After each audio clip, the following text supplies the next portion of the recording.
Yvette Cooper must be loving the job of Home Secretary because she's making the comebacks to the Tories' attack lines look rather easy. When Kemi Badenoch came leader of the opposition, she had a good opportunity to have a complete reset, wipe the slate clean, start fresh. She didn't have many MPs to choose from. In fact, she can't actually shadow every government job because she just doesn't have the bodies.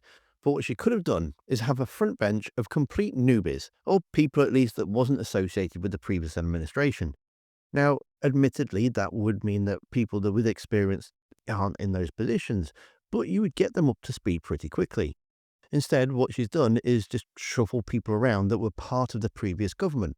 These MPs were instrumental in the downfall of the Conservatives, so anything that's gone wrong within the last 5 years, at least one of these MPs is going to have their fingerprints all over it, and so that makes attacking the current government pretty pointless. This, in turn, makes opposition look weak, because you can't attack the government for not fixing something they've clearly broken. And if they're attacking the government, then you're the one that broke it, then how silly does that make you look?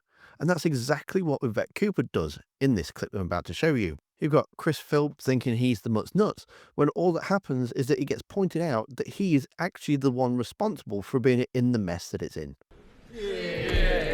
Thank you, Mr. Speaker. Well, let me start by offering the Home Secretary a belated congratulations on her appointment.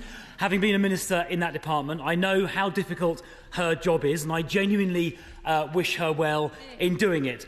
We will always seek to work constructively with the government in the national interest. I also associate myself with the remarks she made about International Vorg Day.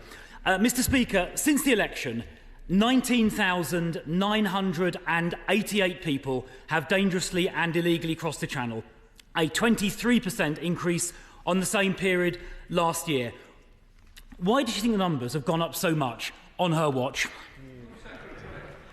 Well, I thank the Shadow Home Secretary for his opening words. I think he described his time in the Home Office as his best ministerial job ever, which, given that he was the Chief Secretary under Liz Truss, you can perhaps wonder why, Mr. Speaker.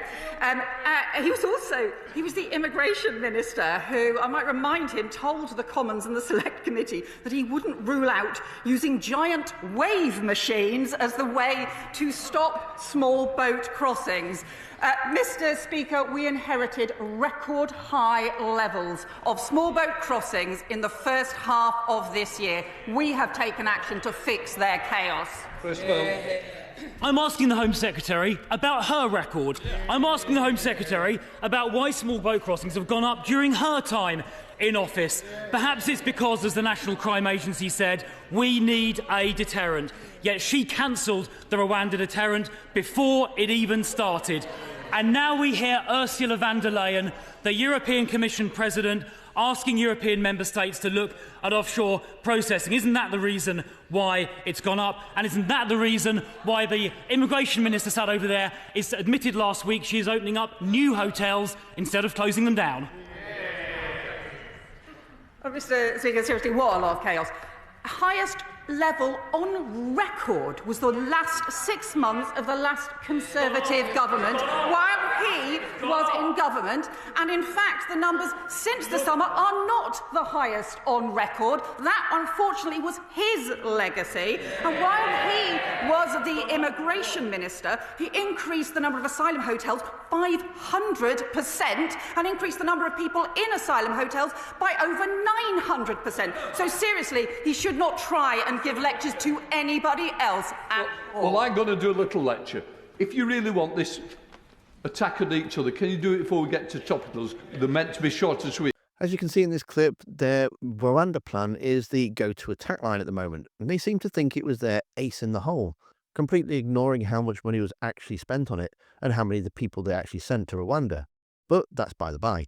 You can see PhIlp going in hard and defending Rwanda policy in the video that's on screen now. So go watch that next. Thanks for watching. Don't forget to hit that like button, and I'll see you next time.